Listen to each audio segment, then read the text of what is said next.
Coucou, aujourd'hui j'ai envie de parler avec vous de fibromyalgie et de vous donner quelques points qui sont vraiment essentiels à mon sens, à connaître, à expérimenter, à explorer pour mieux comprendre ce que vous vivez si vous êtes en train de vivre un état fibromyalgique. Ici, j'aimerais clarifier quelques points avant de commencer, comme ça tu sauras si tu as envie de regarder cette vidéo jusqu'au bout ou si tu l'arrêtes maintenant. Alors pour ceux qui ne me connaissent pas, je suis Barbara Edelman. D'un côté, je suis comportementaliste et coach équin holistique et formatrice aussi, je forme des professionnels depuis très longtemps. Et de l'autre côté, je suis thérapeute holistique, je suis spécialisée dans le trauma et ses conséquences sur la santé, les relations et les comportements. Et je suis aussi médium et canal. J'ai été diagnostiquée fibromyalgique quand j'avais 26 ans, j'en ai aujourd'hui 42. Cet état fibromyalgique m'a vraiment pourri la vie pendant presque 4 ans à l'époque, au moins 3 ans vraiment sérieusement, presque 4 ans. Et puis ensuite j'ai vraiment guéri, je suis allée mieux. Et puis là, en 2022, j'ai fait un burn-out et je me suis retrouvée à vivre certains symptômes de la fibromyalgie. Mais cette fois, je ne me suis pas étiquetée fibromyalgique parce que j'ai beaucoup mieux compris ce que je vivais. Et c'est là que j'ai découvert l'approche du trauma, la théorie de l'attachement, la théorie polyvagale, les neurosciences, et vraiment le système nerveux et la dérégulation qu'il subit suite à des chocs traumatiques, qu'ils soient conscients ou non. Ce système nerveux qui peut vivre dans une dérégulation chronique et qui va venir créer tous les symptômes que l'on retrouve dans l'état fibromyalgique. Donc je vais vous développer un petit peu tout ça ici. Et ça m'a permis, moi, comme j'ai vécu avec mon burn-out à nouveau, des symptômes avec beaucoup de faiblesse, un épuisement des surrénales et une déminéralisation avec une dérégulation hormonale, en lien notamment avec la thyroïde, eh bien, en fait, je me suis rendu compte que c'était les mêmes symptômes que pour la fibromyalgie, en tout cas en grande partie. Sauf que j'avais compris il y a des années, et j'en témoigne dans ma vidéo sur ma chaîne YouTube que j'ai réalisée il y a 5 ans, j'avais vraiment guéri de la fibromyalgie. Donc pour moi, je me considère totalement guérie de cette fibromyalgie, qui à mon sens n'est pas du tout une maladie, mais plutôt un ensemble de symptômes que comme on ne sait pas l'expliquer, eh bien, on l'a rangé dans la boîte. Bon, ces gens-là sont malades, on ne sait pas l'expliquer, mais on va mettre un nom. Voilà, on va appeler ça fibromyalgie. Mais en vrai, moi, pour avoir tout un long parcours médical, conventionnel au début, et surtout ensuite alternatif, et un parcours aussi thérapeutique qui a été vraiment très important dans ma guérison, eh bien, je peux vous dire que les symptômes de la fibromyalgie sont très proches, voire identiques de ceux de la maladie de Lyme, de ceux de la fatigue chronique, de ceux de la mononucléose sous-jacente chronique. Ça ressemble énormément, voire c'est identique aux symptômes d'une hypothyroïdie ou d'une thyroïdite de Hashimoto. Bref, ce sont des symptômes en fait qu'on retrouve dans pas mal de dites pathologies ou de dites maladies. Et ici, j'aimerais vous proposer un autre angle de vue pour mieux comprendre ce que vous vivez. C'est vraiment le regard que je porte aujourd'hui. Moi, je suis à 1000% convaincue par ce que je vais vous partager là. Je vous invite à prendre ce qui résonne pour vous et à laisser, à passer votre chemin si ça ne résonne pas. Parce que je pense que c'est très important de comprendre aussi qu'il y a plusieurs voies de guérison et que selon chaque individu, il y a des outils, il y a des approches qui vont résonner. Il y a des personnes aussi qui vont résonner avec nous. Il y en a d'autres qui ne vont pas résonner du tout. Et je pense que c'est vraiment très important. Ça fait partie des clés de guérison aussi, l'environnement, on va en parler. De choisir son environnement et donc de choisir aussi les informations avec lesquelles on se nourrit et les personnes qui nous transmettent, qui nous coachent, qui nous accompagnent, tout comme les personnes qui partagent notre vie. Donc, je vais vous développer tout ça dans cette vidéo. Donc, j'ai vécu cet état fibromyalgique il y a des années, j'en suis sortie pendant des années, j'ai été super bien, vraiment. Et puis, j'ai vécu des épisodes de dépression, burn-out, des épisodes où j'ai eu vraiment des dysfonctionnements sur le plan de la santé physique qui étaient tout autres. Et tout ce chemin m'a poussé vraiment à chercher, à comprendre, mais vraiment plutôt à arrêter de vouloir chercher, comprendre, parce que ça, c'est vraiment le profil type des personnes qui vivent ces états de tension interne très tout le temps tendus, tout le temps en hypervigilance, tout le temps très mental, à vouloir comprendre, faire.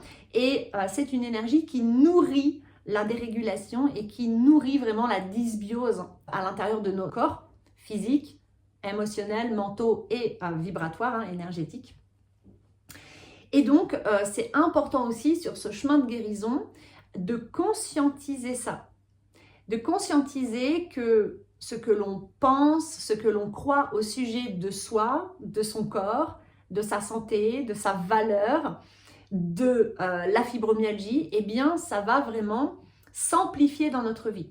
Ok, ça c'est mon regard de praticienne énergétique, de médium, et puis simplement c'est un regard que de plus en plus de personnes portent, puisque dans les lois universelles, nous avons la loi de la manifestation, ou bien loi d'attraction, qui nous explique bien, et la science quantique, la métaphysique le prouve depuis des années, que eh bien, nous devenons qui nous pensons et croyons être.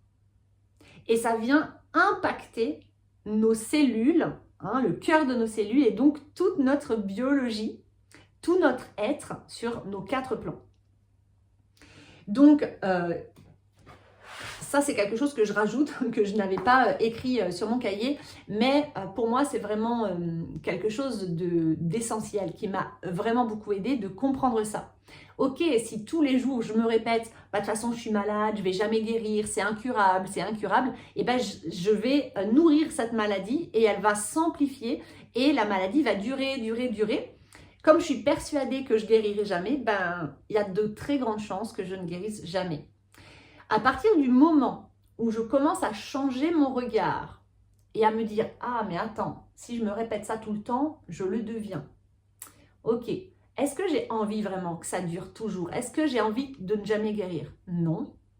Est-ce que j'ai envie de nourrir ces pensées alors à l'intérieur de moi, sachant qu'elles nourrissent ça et qu'elles amplifient la maladie dans mon corps, dans ma vie, etc. Non. Ok, comment est-ce que je peux faire alors pour arrêter de nourrir ces pensées? Eh bien, peut-être que tous les jours, je peux m'appliquer à penser « Je crois en ma guérison. J'ai de l'espoir, j'ai la foi que je vais guérir. Je crois en la capacité, en l'intelligence naturelle de mon corps physique, mais aussi de tout mon être à guérir.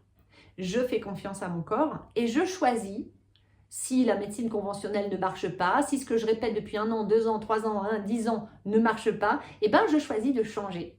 Je commence par changer mon regard sur cette dite maladie et comprendre que une maladie n'est pas une maladie, comme on l'a appris dans cette société. Mais si on étudie le mot maladie, on voit que ça dit le mal, plus loin a, plus loin dit. Le mal a dit. En gros, c'est mon corps me dit ce qui me fait mal à l'intérieur de moi.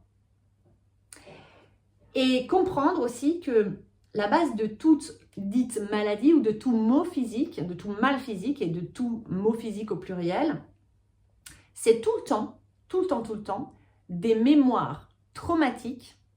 Donc, ça peut être des traumas de choc, des traumas isolés, mais ça peut être des traumas de négligence, des traumas complexes ou des traumas développementaux que l'on porte souvent inconsciemment, puisqu'on a rendu ça anodin, on a banalisé tous les traumas que l'on a vécus durant notre enfance. Et donc, souvent, on n'a aucune idée d'être vraiment, de porter en tout cas, et d'être fortement impacté par des mémoires traumatiques, qui nous appartiennent la plupart du temps, mais on peut même être impacté par des mémoires traumatiques transgénérationnelles. Donc, celles de nos parents, si elles n'ont pas été prises en charge, conscientisées et guéries, celles de nos grands-parents, etc. Voilà, donc ça, c'est un petit peu les points clés à connaître, ok? Donc, comprendre que je deviens ce que je crois et pense de moi. J'amplifie tout ce que je nourris, hein. Là où je porte mon attention. Donc, si je me dis tous les jours, oh là là, j'ai mal, je suis fatiguée, j'ai mal, je suis fatiguée, j'entretiens ça et je l'amplifie. Si tous les jours, malgré la douleur, malgré la fatigue, je commence à poser mes mains sur moi et à dire, ok, je ne sais pas encore ce que tu veux me dire, mon corps, je n'ai pas bien compris, mais j'entends ton message. La douleur est un message, j'entends. Quelque chose ne va pas en moi. Et même si je n'ai pas encore compris, je n'ai pas encore les clés, je n'ai pas encore ressenti, je ne me souviens pas de ce qui fait mal, je ne sais pas ce qui me fait mal en moi, parce que pour me protéger, je m'en suis coupée.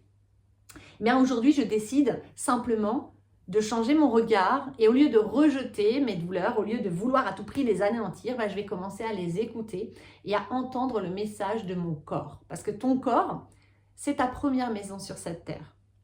Si ton corps te fait mal, c'est soit que tu l'as négligé, soit que tu l'as forcé, c'est-à-dire que tu as dépassé tes limites, volontairement ou involontairement. Et la plupart du temps, c'est involontaire, ou en tout cas inconscient. Soit c'est que il y a vraiment des charges traumatiques très très lourdes que tu portes à l'intérieur de toi, tu as une grande douleur sur le plan émotionnel, mais tu t'en es coupé. Donc, tu n'es jamais allé guérir cette part de toi. Et donc, ton âme à l'intérieur de toi, hein, à la base, tu es une âme, hein, tu es de l'énergie, tu es de la conscience, venue s'incarner dans un corps de matière. Et c'est ça, hein, cette alliance entre ton âme et ce véhicule terrestre qui donne l'être humain multidimensionnel que tu es. Multidimensionnel parce que tu n'es pas juste un corps avec un cerveau, tu es un corps qui fonctionne et qui vit, qui ressent grâce à de l'énergie. Et tout ça produit des émotions. Donc, tu as un corps, tu as un plan physique, un plan énergétique, tu as un plan émotionnel et aussi un plan mental. Parce que le fait d'avoir une âme incarnée dans un corps te permet de ressentir des émotions, des sentiments et d'avoir un mental, ok? Une psychologie. Des pensées, hein, autrement dit. Donc ça, c'est super important de comprendre ça.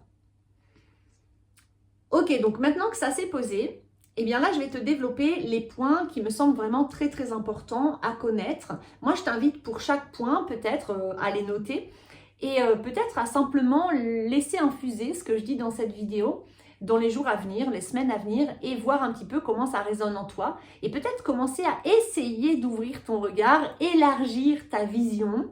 Ne pas rester coincé dans ce qu'on t'a dit, dans la science a dit que, la médecine a dit que, alors j'y crois, mais plutôt d'ouvrir ton regard pour te reconnecter à ton intelligence et à ta conscience vraiment qui est immense et qui est illimitée. De commencer à te faire confiance, à croire en toi et à accueillir ton corps comme étant ta première maison sur cette terre et à commencer à l'honorer, à le remercier d'exister parce qu'il te permet d'expérimenter la vie, d'aimer, de recevoir l'amour, de t'épanouir, de connaître du plaisir, de la joie, du bonheur, autant que de la souffrance et de la tristesse. Donc, je t'invite à revenir à ton corps et à vraiment commencer à tisser une relation d'amour avec lui, donc une relation vraiment amicale, comme si c'était ton meilleur ami sur cette terre. Et vraiment comprendre qu'il est précieux, ton corps, ok? Parce qu'en fait, c'est ton temple sacré, c'est ta première maison, ok? Ou ton véhicule terrestre. Sans lui, il n'y a pas de vie possible. Ok, parce que souvent quand on vit un état fibromyalgique, on a tendance à détester son corps. Moi, c'est comme ça que je le vivais. Je détestais mon corps parce que à cause de lui, je ne pouvais plus faire tout ce que j'aimais faire. À cause de lui, je ne pouvais plus travailler. À cause de lui, j'avais mal. À cause de lui, je ne dormais plus. À cause de lui, je perdais la concentration. J'avais du brouillard mental. Enfin bref, à cause de lui, j'étais malheureuse. Donc, je lui en voulais. Donc, j'étais en guerre contre mon corps. Donc, j'étais en guerre contre moi.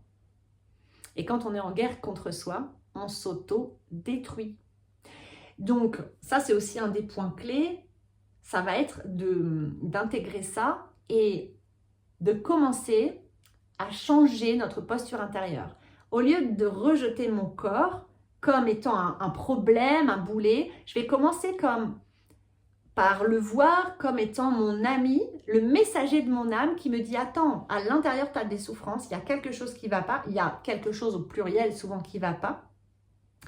Et moi, ben, si je te fais mal, c'est pas pour te mettre des bâtons dans les roues et pour te pourrir la vie, mais c'est pour t'alerter, pour que tu puisses aller voir à l'intérieur de toi et que tu ailles guérir tes blessures. Que tu ailles remettre de l'équilibre pour retrouver de la symbiose dans ton corps. » Parce que la fibromyalgie ou l'état fibromyalgique, les douleurs, la souffrance, les maux physiques, ils arrivent quand ça fait déjà longtemps que ton corps il t'a envoyé d'autres signaux beaucoup plus doux au début, puis un peu plus fort, puis un peu plus fort, puis un peu plus fort. Puis comme tu n'as pas écouté, pas parce que tu es une mauvaise personne, pas parce que tu voulais te faire du mal, non, tu n'as pas écouté parce que personne ne t'a appris à t'écouter. Au contraire, tu as appris tout l'inverse.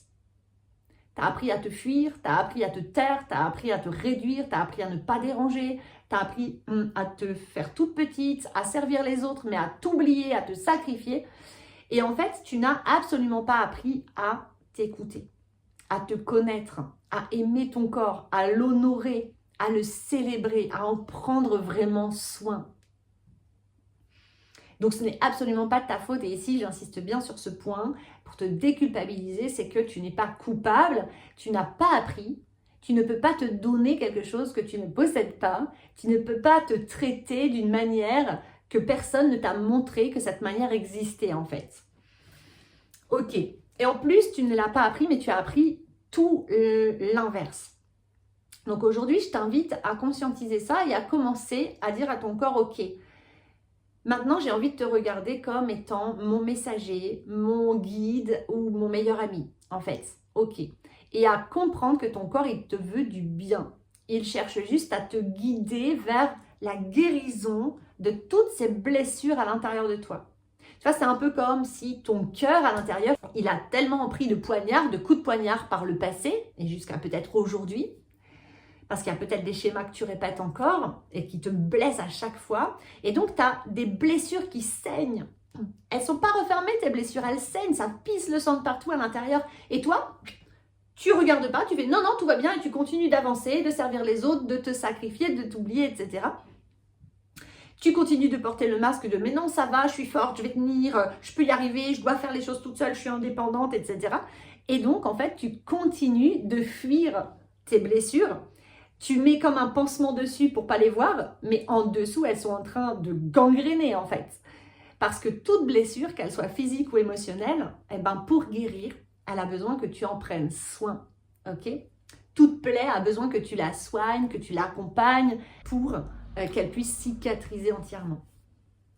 Donc tant que tu n'auras pas été guérir tes blessures traumatiques, tes blessures émotionnelles, affectives à l'intérieur de toi, ben, ton état fibromyalgique, il pourra peut-être s'améliorer un peu avec certains compléments médocs, mais tu ne trouveras pas, à mon sens, hein, peut-être que je me trompe, mais en tout cas, de ma propre expérience, et puis j'ai accompagné quelques centaines de femmes qui vivent cet état fibromyalgique et même quelques hommes dans leur vie et tout ce qui leur a fait du bien, tout ce qui leur a permis d'atteindre des états de guérison, ça a été vraiment d'aller libérer les charges traumatiques émotionnelles qu'ils portaient en eux.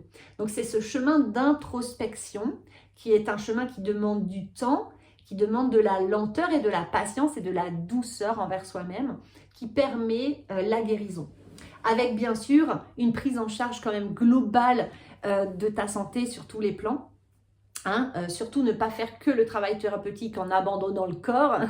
La guérison, elle se fait quand tu reviens au corps, que tu prends soin de ton corps comme il faut, que tu le soutiens, que tu apprends à l'aimer et à vraiment retrouver, relationner en fait avec ton corps comme si c'était ton grand amour ou ton meilleur ami, la personne la plus précieuse de ta vie en fait. Donc maintenant, je vais te développer les quelques points que j'ai listés. Donc, qu'est-ce qu'on retrouve toujours dans le profil des personnes qui vivent cet état fibromyalgique? Donc d'abord, ce sont des personnes qui ont tendance à se sacrifier pour les autres ou à s'oublier pour les autres. Elles ont appris durant leur enfance qu'elles étaient moins importantes que les autres, qu'elles en aient conscience ou pas. Et elles ont tendance à vouloir toujours satisfaire les autres et à faire passer le monde entier avant elles. D'abord les gens qu'elles aiment, puis ensuite leurs animaux, puis ensuite les voisins, puis ensuite leurs clients, ou leurs clientes, ou leurs collègues de travail, et ça peut être vraiment le monde entier. Ok, donc souvent elles vont s'oublier, c'est-à-dire qu'elles vont donner de l'importance à ce que les autres peuvent ressentir, au bonheur des autres, en s'oubliant elles-mêmes. Un autre point qui est important, c'est que souvent les personnes qui vivent cet état fibromyalgique, elles se sentent, consciemment ou non, responsables du bonheur des autres ou du bien-être émotionnel des autres. Comme si, quand quelqu'un qu'elles aiment se sent mal, tout de suite, elles vont penser « qu'est-ce que j'ai fait de mal ? Qu'est-ce que je peux faire pour l'aider ? Oh là là, s'il va pas bien, peut-être c'est de ma faute. » Ok ? Et donc, elles vont se sentir responsables et donc, elles vont tout faire pour aider cette personne. Souvent, elles sont un peu enfermées dans le syndrome du sauveur. Donc, je dois sauver les miens. Et donc, elles s'oublient, elles se sacrifient, elles se mettent de côté pour répondre d'abord aux besoins, aux attentes des gens qu'elles aiment, pour les satisfaire, ok ? Et pour que ces gens-là soient heureux. Et elles pensent qu'elles sont heureuses uniquement quand les personnes qu'elles aiment sont bien et sont épanouies, satisfaites, heureuses. Et ça peut aller très loin. Donc le deuxième point, c'est que souvent, ces personnes-là vivent ce qu'on appelle dans la théorie polyvagal, l'approche traumatique, le people pleasing ou le phoning. C'est, en français, on peut appeler ça plaire pour survivre.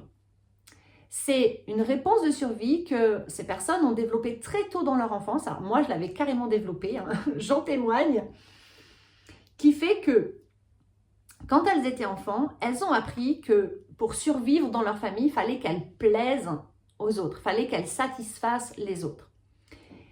Elles n'étaient pas acceptées durant leur enfance pour qui elles étaient. Elles n'avaient pas vraiment le droit d'exprimer leurs émotions, leurs besoins, leurs limites, faire leurs demandes, etc. C'était pas vraiment accueilli, voire pas du tout accueilli, voire réprimandé. Que par contre, elles étaient aimées, elles étaient complimentées, encouragées, mises en valeur, etc., reconnues quand elles répondaient aux autres, quand elles faisaient ce qui faisait plaisir à papa, ce qui faisait plaisir à maman, quand elles répondaient aux attentes et aux besoins de leurs parents souvent, ensuite des adultes autour d'elles, des autres, etc. Donc, elles ont développé comme réponse de survie pour vraiment survivre à cette violence psychologique, émotionnelle, violence. Alors, la violence, ici, on va mettre le baromètre à 0, c'est-à-dire qu'il n'y a pas un niveau de violence qui est valable comme étant violent et un niveau qui n'est pas valable. Ok, toutes les violences sont valides. Ça peut être des violences psychologiques, physiques. Ça peut être très violent pour un enfant, juste d'être négligé, d'avoir des parents qui ne répondent pas à nos besoins, qui nous laissent pleurer, ce genre de choses. Ok, ça c'est déjà très violent pour un bébé. De ne pas manger quand on a faim, de ne pas recevoir un câlin quand on en a besoin, etc. Ça, quand c'est répété, c'est traumatique. Et c'est de la violence. Qu'on se comprenne bien. Et donc, l'enfant, pour survivre à ces violences, il a appris à faire plaisir aux autres. Si je fais plaisir aux autres, ah, ils sont contents. S'ils sont contents, ils restent dans un état émotionnel bien, joyeux, et donc je ne risque rien. Par contre, si je ne leur fais pas plaisir, et que ces gens-là ne sont pas contents, ils peuvent se mettre en colère, ils peuvent me réprimander, ils peuvent devenir violents, ou ils peuvent me punir par le silence punitif. Donc là, je me sens abandonnée, ils peuvent m'humilier, me rejeter, etc. Donc, je suis en danger. Donc, j'apprends à plaire pour survivre. Et cet état de people pleasing peut s'installer durant toute notre vie sans que l'on en ait conscience. J'en ai pris conscience il y a 3 ans, donc à l'aube de mes 40 ans. Ok ? Pour vous dire. Troisième point.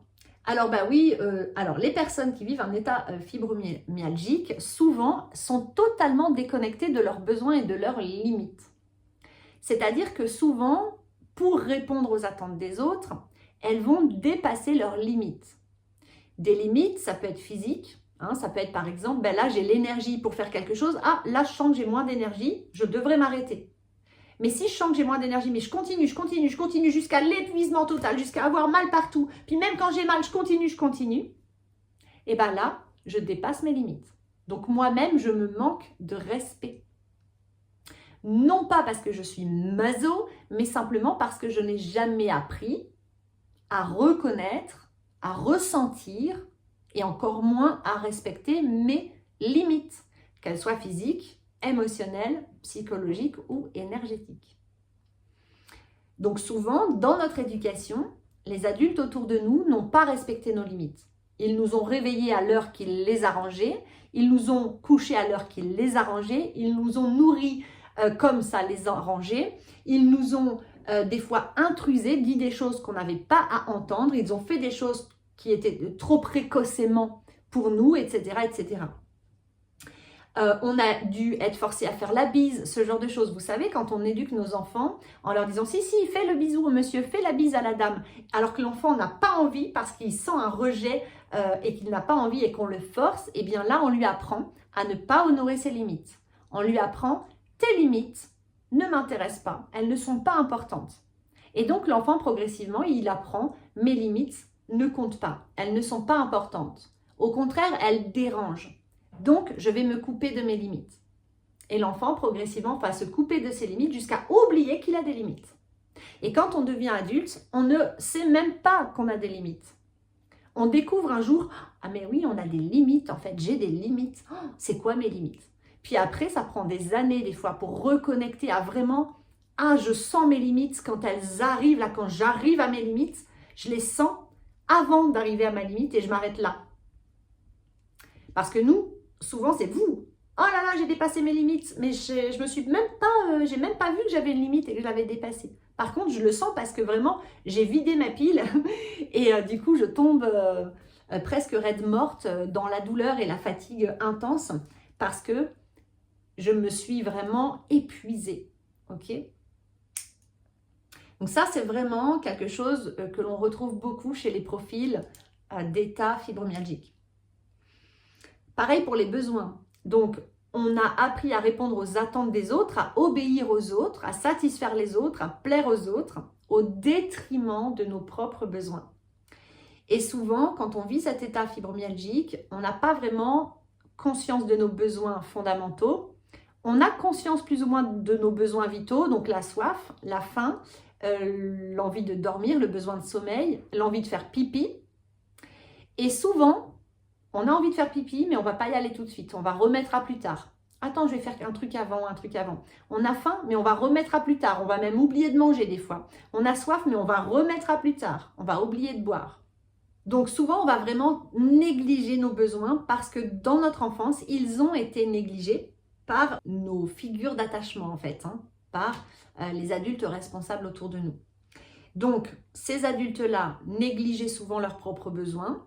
Ils négligeaient les nôtres et donc nous on a appris à négliger nos besoins. Voilà. Et on n'en a même pas conscience. Ensuite, souvent ce sont des personnes qui se disent très indépendantes. Moi, plus jeune, j'étais très fière d'être très indépendante, d'avoir peur de rien, de me débrouiller seule. Et en fait, grâce à ce cheminement introspectif, grâce à ce cheminement thérapeutique, j'ai pu vraiment me rendre compte que cette indépendance dont on est fier et qui nous épuise, parce qu'on arrive clairement au bout du rouleau à force de vouloir tout incarner, tout faire. Je suis la femme, je suis l'homme de mon foyer, je m'occupe de la maison, des animaux, de ma fille, du travail, de mes amis, de tout, en fait, des gens autour de moi. Je porte tellement de charges émotionnelles, je porte le malheur du monde sur mes épaules. On a vraiment cette sensation-là. Pourquoi ? Parce qu'on a développé la croyance, étant enfant, que j'ai besoin de personne. Pourquoi on a développé cette croyance-là? Souvent parce qu'on a été laissé à pleurer, alors qu'on avait besoin de réconfort, de chaleur. Ben non, nous, on nous a laissé pleurer tout seul dans une pièce. Souvent, on ne nous a pas donné à manger quand on avait faim, on nous a fait attendre parfois des minutes ou des heures. Et donc, souvent aussi, au moment où on a commencé à exprimer des émotions où on a demandé de l'aide parce qu'on vivait des choses inconfortables et qu'on avait besoin d'être sécurisé, réconforté, accueilli, validé, eh bien, nos parents n'ont pas su faire. Et donc, souvent, soit ils nous ont ignorés, soit ils nous ont réprimandés. Donc, on a appris, hop, hop, hop, moi, j'ai pas le droit de demander de l'aide. D'ailleurs, je rajoute ça, souvent, ce sont des personnes qui ont beaucoup de difficultés à demander de l'aide ou à se reposer. Ok, pourquoi? Parce que je dois me débrouiller seule. Je dois tout faire seule. Je ne mérite pas qu'on m'aide. Je n'ai pas le droit. Ou alors, quand je demande de l'aide, c'est encore plus souffrant que avant de demander de l'aide, que la raison pour laquelle je demandais de l'aide. Donc, j'enregistre très vite quand je suis bébé et tout petit. Bah non, en fait, je dois me débrouiller seule. Donc, je vais faire les choses à ma manière. Je ne vais pas demander d'aide. Je vais me faire petit pour pas déranger. Et je vais développer cette forme d'indépendance qui est un gros dysfonctionnement en fait.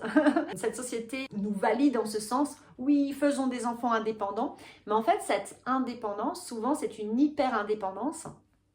Et c'est souvent quelque chose, on va dire un comportement, une croyance, une posture qui cache un grand manque, un grand vide affectif. Donc, qui cache quelque part une dépendance affective. Parce que souvent, on va être très indépendant socialement, on n'aura pas besoin des autres. Par contre, on va fumer, on va boire, on va manger du sucre, ou on va avoir des compulsions alimentaires ou sexuelles, ou on va prendre des drogues, ou on va avoir des pulsions d'achat compulsifs, etc. Ok, donc quand on est très indépendant, c'est soit parce qu'on a appris « je n'ai besoin de personne », soit parce qu'on a appris « je dois me débrouiller seul ». Ok, parce que quand je suis responsable, on me valide, je suis complimentée. Par contre, quand je demande de l'aide, quand je demande du soutien, quand je demande du lien, de la sécurité, là, je suis réprimandée ou je suis ignorée.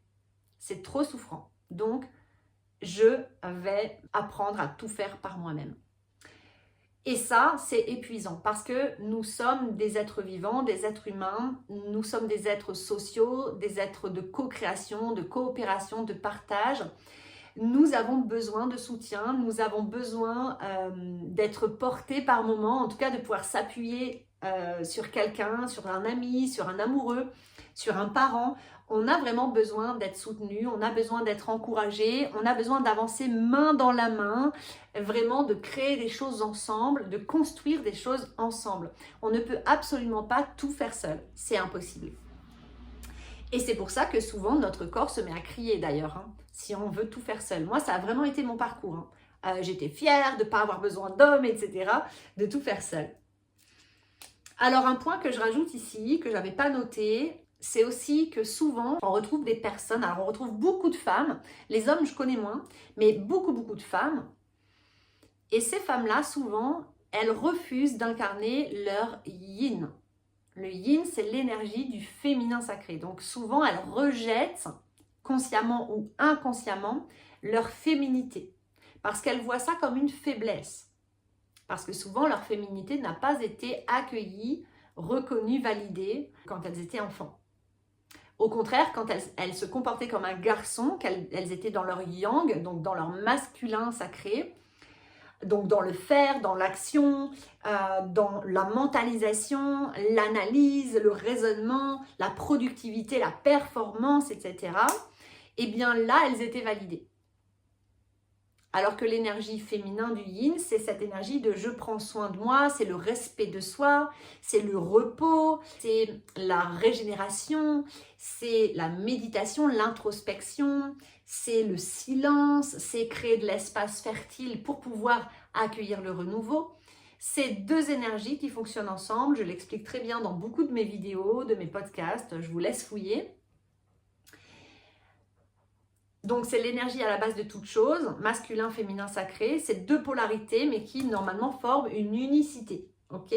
Et que dans cette société, on a appris à séparer, à diviser, sauf qu'elles sont interdépendantes, elles ne peuvent pas fonctionner l'une sans l'autre. Donc quand il y en a une qui surfonctionne, l'autre elle est écrasée et du coup ça crée un grand déséquilibre, une grande disharmonie à l'intérieur de notre être et ça va aller créer tout un tas de symptômes sur tous les plans. Donc, sur le chemin de guérison de la fibromyalgie, c'est une étape importante pour les femmes pour celles en tout cas chez qui ça résonne, de se réconcilier avec la femme qu'elles sont, avec leur corps de femme, avec l'énergie de douceur, de lenteur, avec la patience, avec le respect d'abord de soi et aussi des autres. Donc, connecter à ses besoins, accueillir ses émotions, sa sensibilité, etc. Se donner le temps, vraiment aussi se reposer, permettre à son corps de se régénérer, etc. Et ça, c'est vraiment une étape fondamentale.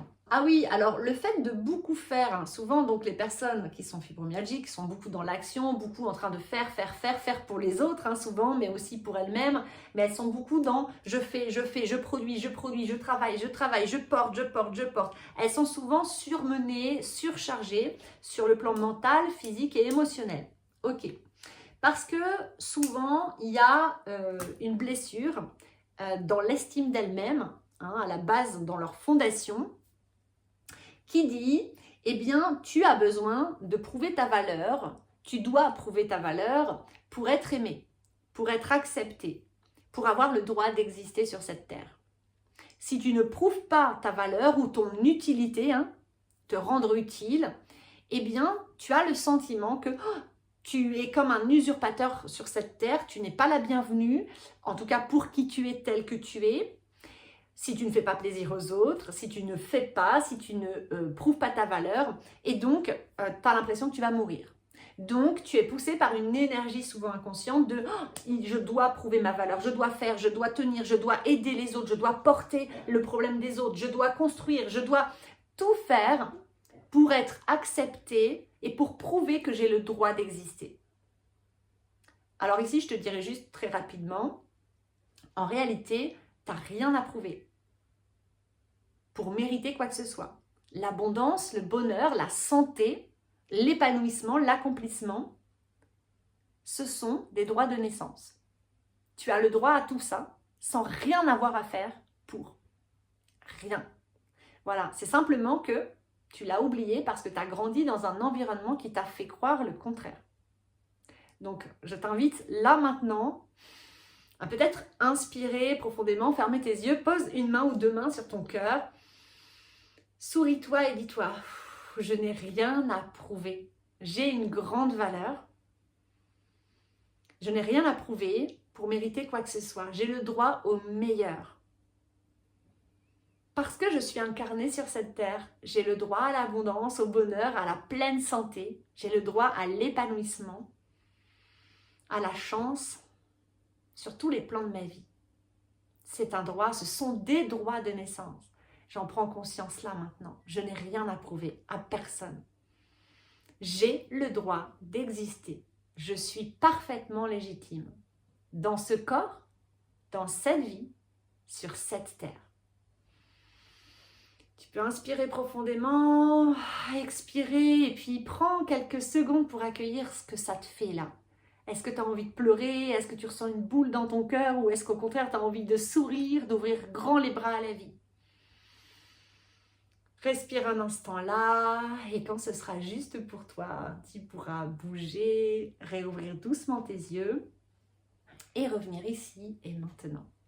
Un autre point que l'on retrouve assez souvent chez les profils fibromyalgiques, c'est le fait que dans leur enfance, ils ont reçu très peu de réconfort, très peu de contact, de câlins, de tendresse, d'attention. Et alors que c'est vraiment nécessaire au bon développement d'un enfant pour qu'il devienne un adulte qui a une bonne estime de lui, qui soit sécure, qu'il se sente en sécurité, qu'il soit autonome affectivement, qu'il soit bien dans ses baskets en gros, qu'il ait confiance en le monde aussi, eh bien c'est vraiment le contact, le lien, le fait de sécuriser, d'accueillir son enfant et de le réconforter à chaque fois qu'il en a besoin. De lui donner de l'attention, de s'intéresser sincèrement à lui et à ce qu'il ressent, même si on ne le comprend pas, sans jamais le réprimander pour ça. Et en fait, on est très rare à avoir eu la chance de recevoir cet accompagnement-là de la part de nos parents. Et bien souvent, on a été négligé à ce niveau-là. On n'a pas reçu de compliments, d'amour, de gestes d'amour, où on a été beaucoup réprimandé. Et donc, qu'est-ce que ça fait ça? Ça fait que quelquefois, par contre, quand on se faisait mal, quand on se blessait, ou quand on était malade, là, par contre, nos parents avaient peur et donc ils s'inquiétaient pour nous. Et donc là, ils nous donnaient de l'attention. Ils s'intéressaient à nous quand on était malade ou quand on était blessé. Et là, ils nous touchaient, ils nous faisaient des petites caresses, ils nous prenaient dans leurs bras ou alors ils étaient tout mignons avec nous. Donc, on a pu enregistrer la croyance que « Ah, je ne mérite l'attention » ou « Je ne reçois l'attention de mes parents et l'amour de mes parents, la tendresse et tout ce qui me manque tant et dont j'ai tellement besoin pour me sentir en sécurité que quand je suis blessée ou quand je suis malade. » Et donc, on peut développer des symptômes physiques ou alors on peut se blesser parce que inconsciemment, on cherche à être reconnu, à être aimé ou en tout cas à se sentir aimé de nos parents ou en tout cas à recevoir des preuves d'amour, de l'affection, des contacts, des câlins, du réconfort et de l'attention. Et on peut avoir développé ça enfant ou bien avoir développé une totale indépendance et dans notre vie d'adulte, à un moment donné où on est épuisé, pouf, va ressortir cet état-là de « Ok, je vais tomber malade parce que je suis tellement épuisée que là, j'ai besoin d'aide, mais je n'ai pas le droit de demander de l'aide. Donc, comment faire pour attirer de l'attention, des câlins, etc. sans demander de l'aide? Je tombe malade ou je me blesse. » C'est une logique pour le système nerveux et le cerveau reptilien, qui est à la base quand même de notre être dans sa globalité. Et ensuite, le dernier point, et c'est le plus important à mon sens, c'est vraiment de comprendre que toutes les blessures qu'on a vécues enfant, tous les traumas qu'on a vécus. Et ici, je vous rappelle ce qu'est le trauma. Le trauma, c'est quelque chose qui a été trop tôt, donc trop précoce, ou bien trop intense, ou bien trop prolongé, ou trop souvent, ou bien trop peu. C'est-à-dire que ça a cruellement manqué. On croit qu'on est traumatisé ou qu'on a vécu des mémoires traumatiques, enfin des chocs traumatiques, uniquement si on a vécu des événements chocs comme un divorce, un accident, un deuil, je sais pas moi, enfin voilà, quelque chose de très choc, Or, il n'en est rien. La plupart des traumas, ce sont des traumatismes qui sont dits développementaux, c'est-à-dire que c'est le milieu dans lequel on a grandi, qui ne nous a pas donné ce dont on avait besoin, dans lequel on ne s'est pas senti en sécurité, dans lequel on ne s'est pas senti reconnu, validé, accueilli, apprécié pour qui on était, dans lequel on a été négligé, ou bien on a été réprimandé, souvent, ou bien on a dû obéir, se couper de soi, etc. etc. En gros, l'éducation sociétale du XXIe siècle et depuis des millénaires. Ça crée ce qu'on appelle un trauma développemental et c'est un trauma beaucoup plus complexe qu'un trauma de choc. C'est un trauma qui est beaucoup plus lent à guérir, qui est beaucoup plus profond et qui a un beaucoup plus grand impact sur notre système nerveux et sur notre santé sur tous les plans.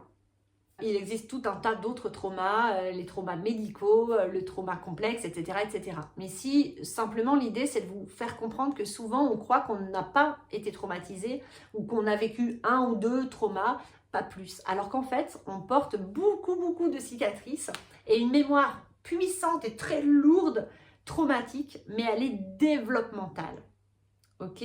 Elle n'est pas isolée.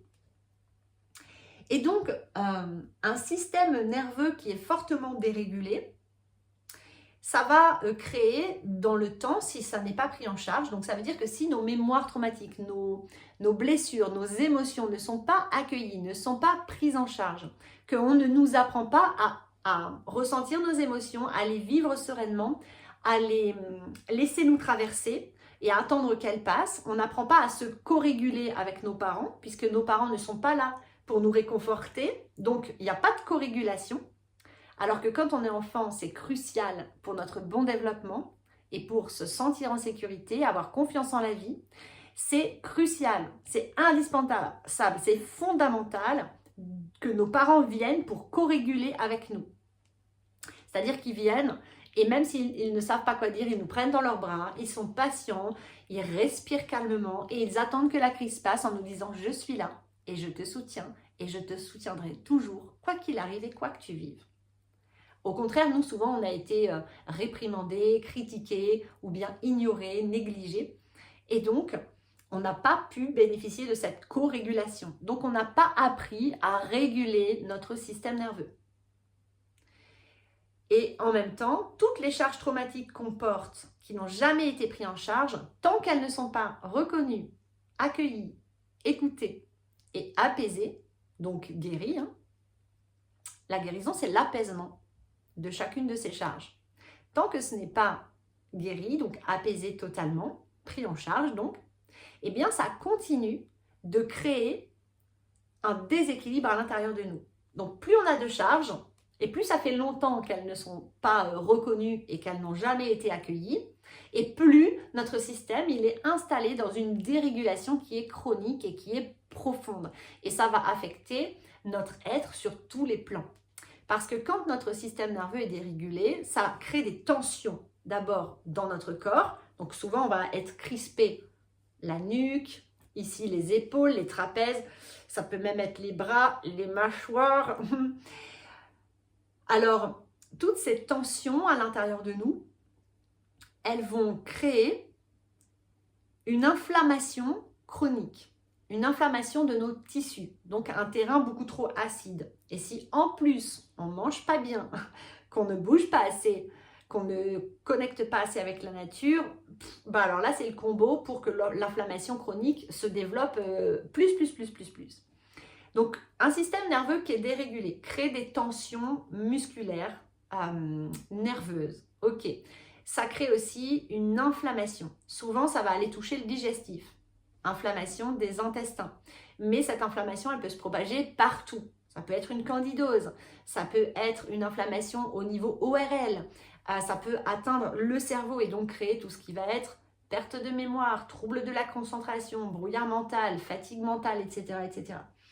Cette inflammation, elle va aller affecter un peu tous nos tissus. Ça peut même être tout un tas de symptômes comme des sensations de brûlure, des sensations de ça gratte, tout un tas de symptômes inflammatoires. Ok, jusqu'aux maladies inflammatoires. Tant que ce n'est pas pris en charge, ça continue de se déréguler. Ok, donc cette inflammation, elle crée ce qu'on appelle une dysbiose. On est censé vivre dans un état de symbiose. La symbiose, c'est l'harmonie de tous nos systèmes. Et en fait, la dysbiose, c'est la disharmonie. C'est quand il n'y a plus rien qui fonctionne ensemble, qu'il n'y a plus de cohérence à l'intérieur de nous, entre nos organes, notre système nerveux, notre cerveau, etc. Nos tissus, tout part à volo. Ok ?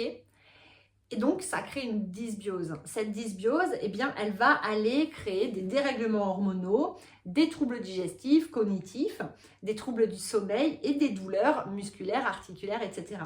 Plus on laisse traîner ça dans le temps, plus on continue de garder enfoui à l'intérieur de soi nos mémoires traumatiques, si on ne va pas faire un chemin thérapeutique de libération de ces mémoires, de guérison de ces mémoires, si on ne s'occupe pas de réguler notre système nerveux, si on ne prend pas soin de notre santé aussi physique sur le plan de l'alimentation, sur le plan aussi du mouvement, de l'oxygénation, sur le plan respiratoire aussi et environnemental, c'est-à-dire qu'on continue d'évoluer dans un environnement toxique. Alors là, je fais une petite parenthèse pour vous rappeler qu'on ne guérit pas dans un environnement qui nous rend ou nous a rendu malades. Pour guérir, il est important de s'extraire, de prendre de la distance ou de dire adieu à l'environnement qui nous a rendus ou qui nous rend encore malades. C'est fondamental. Ok, je referme la parenthèse. Ici, maintenant que je vous ai parlé de tout ça, je vais très rapidement vous donner des clés pour solutionner tout ça. La vidéo va être longue, donc ici, je ne vais pas développer tout ça en détail. Par contre, si vous souhaitez en savoir plus, n'hésitez pas, prenez rendez-vous avec moi parce que moi, je peux vous accompagner sur le long terme, en tout cas le temps dont vous en aurez besoin pour vous apporter des clés, des outils vraiment pour que vous soyez ensuite autonome avec tout ça, mais que vous puissiez bien comprendre ce qui se passe à l'intérieur de vous. Et moi, je peux vous accompagner sur ce chemin thérapeutique d'introspection pour aller libérer en douceur les mémoires traumatiques que vous portez en vous. D'abord les conscientiser, ou en tout cas aller les ressentir pour ensuite les libérer, tout en apprenant à réguler votre système nerveux en parallèle et bien sûr en vous apprenant à gérer vos émotions. Moi, je vous apprends à reconnecter à vos besoins, à vos limites, ok, pour retrouver quelque part votre pleine souveraineté, c'est-à-dire reprendre le pouvoir sur votre vie et retrouver progressivement l'harmonie, donc la symbiose à l'intérieur de vous. Ok, donc si jamais ça vous intéresse, si jamais ça résonne pour vous, n'hésitez pas, prenez rendez-vous avec moi. Et puis, s'il y a des thèmes que vous avez envie que je développe un peu plus dans de prochaines vidéos, quand j'aurai le temps, parce que ce sujet-là, j'ai pas toujours le temps de m'y atteler. Ma vie est très chargée actuellement, mais laissez-moi quand même des commentaires et puis en fonction, je prendrai les notes et j'essaierai de temps en temps de vous faire des petites vidéos pour développer certains sujets. Mais vous trouverez aussi plein d'explications dans toutes les vidéos que j'ai partagées depuis quelques années, j'en parle beaucoup. Ok, donc les solutions.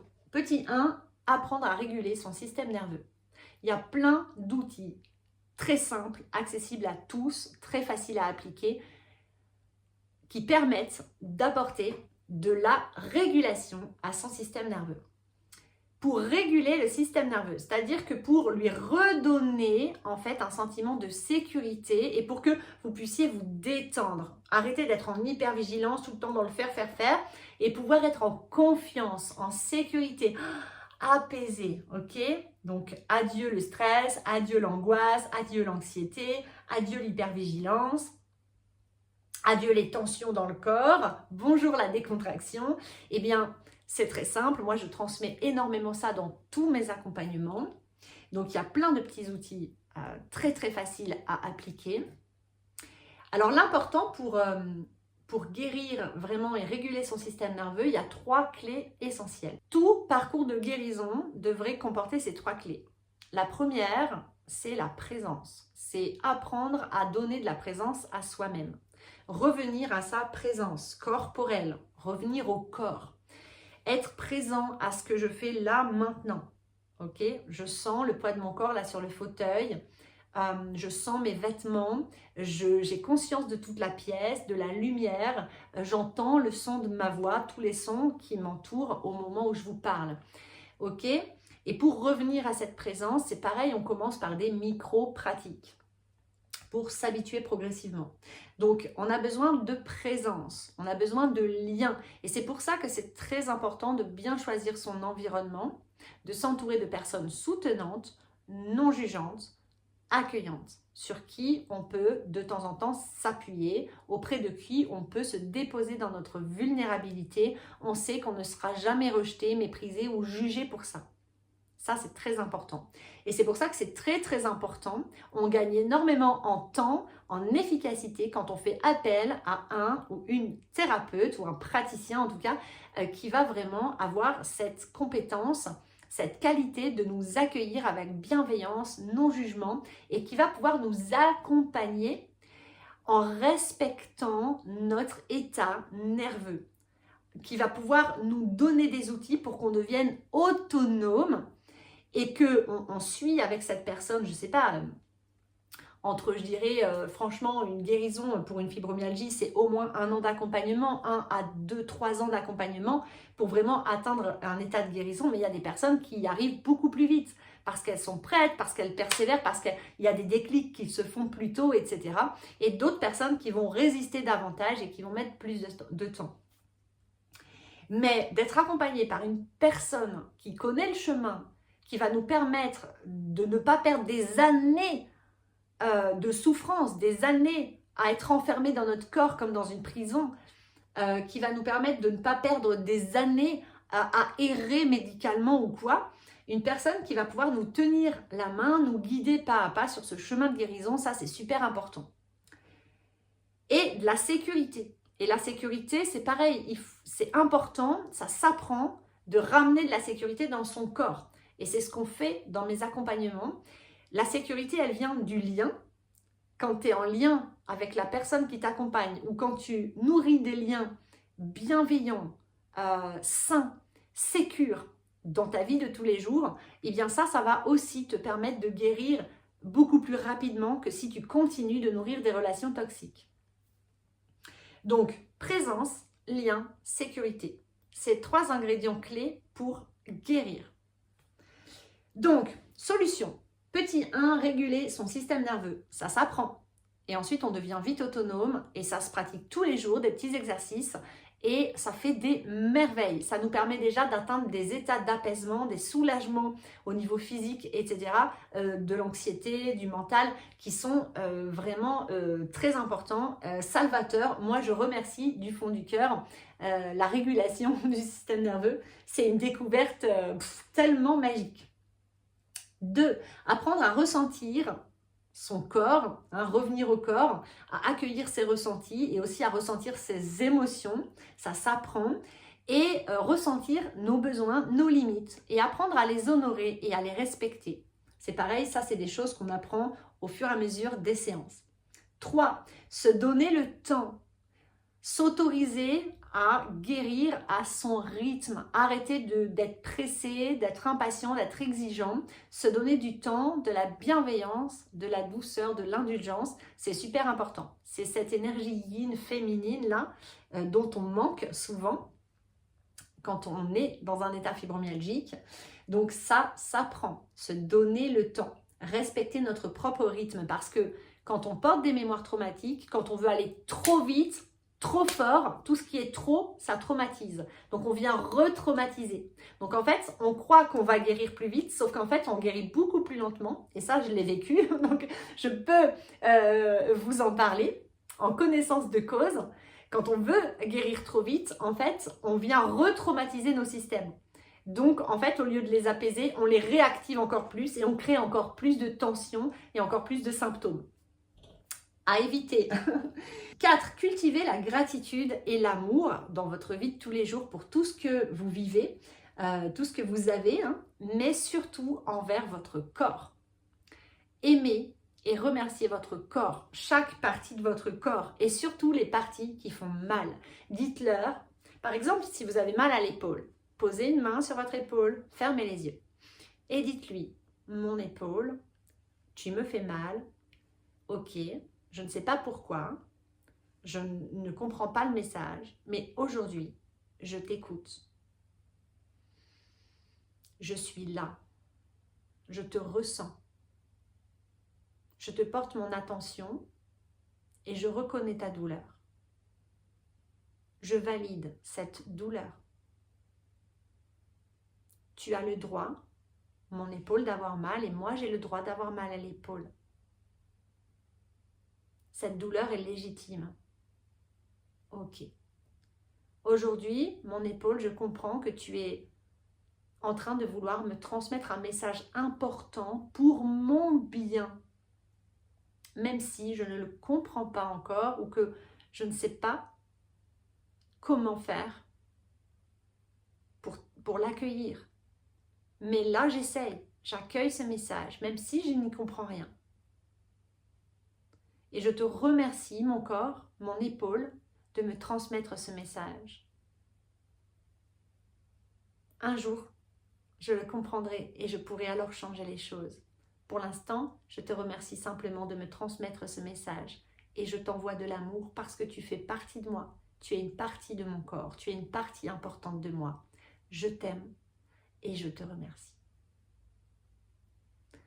Et plus vous allez y mettre de l'honnêteté, de la sincérité, du cœur, et plus vous allez voir que déjà, vous allez vous sentir beaucoup plus apaisé avec vos symptômes et vos maux physiques. Et rien que d'envoyer cette gratitude sincère et cet amour sincère à toutes les parties de votre corps tous les jours sans exception, plus vous allez le faire sincèrement, plus vous allez sentir un sourire dans votre corps, plus vous allez sentir que vous aimez ce corps au lieu de détester, que vous le remerciez de tout votre cœur au lieu de l'accuser. Et plus vos symptômes vont s'apaiser et disparaître parce que vous allez donner de l'attention à cet enfant intérieur, à ces blessures intérieures qui ne demandent que ça pour guérir. Que vous les écoutiez, que vous les reconnaissiez, que vous les validiez uniquement. Être en paix avec son corps aussi. Amour, gratitude et cultiver la paix avec votre corps. Ça, c'est très important. c'est votre meilleur ami sur cette terre. C'est votre temple sacré, votre première maison sur cette terre, la maison de votre âme. 5. Libérer les charges traumatiques avec l'accompagnement d'un thérapeute compétent et trauma informé, ça c'est super important. Et le 6e point, c'est vraiment de cultiver, de nourrir un environnement sain et soutenant et sécure. Parce que tant que vous vivrez dans un environnement dont peut-être que vous entretiendrez des relations qui vous tirent vers le bas, qui sont toxiques, vous ralentirez votre processus de guérison. Voilà, donc ma vidéo est assez longue, mais je crois qu'elle est assez complète. J'espère de tout mon cœur qu'elle vous aura aidé à mieux comprendre ce que vous vivez, que vous aurez des pistes de réflexion et des clés aussi de guérison dans votre sac pour les semaines, les mois et les années à venir. Et si vous voulez me soutenir, vous pouvez cliquer sur le petit pouce vers le haut, vous abonner à ma chaîne. Vous pouvez aussi laisser un commentaire constructif et bienveillant. Je me ferai un plaisir de vous lire et de vous répondre. Si vous avez des questions, n'hésitez pas à les poser sous la vidéo. Et puis, bien sûr, je serai très heureuse de vous accompagner et de vous permettre vraiment de vivre ce processus de guérison parce que ça change vraiment la vie. La vie, elle vaut le coup d'être vécue. Et ici, j'aimerais vous dire, si vous m'avez écouté jusqu'à maintenant, gardez la foi. On peut guérir. C'est simplement qu'on a besoin de retrouver le chemin. Mais votre corps, votre âme, tout ça, c'est intelligent. Et quand on a les clés et qu'on y met de la persévérance, qu'on s'entraîne, qu'on répète des petites choses, eh bien on peut vraiment transformer notre vie. On peut vraiment, littéralement, passer de tout noir, limite j'ai envie de mourir parce que je suis trop dans la souffrance, moi ça a été mon cas, à waouh, mais la vie est tellement belle, j'ai tellement envie de vivre et je suis tellement heureuse d'être en vie aujourd'hui. Et c'est vraiment ce que je vous souhaite à tous et à toutes du fond du cœur. Je vous embrasse fort et je vous dis à bientôt. Bye bye.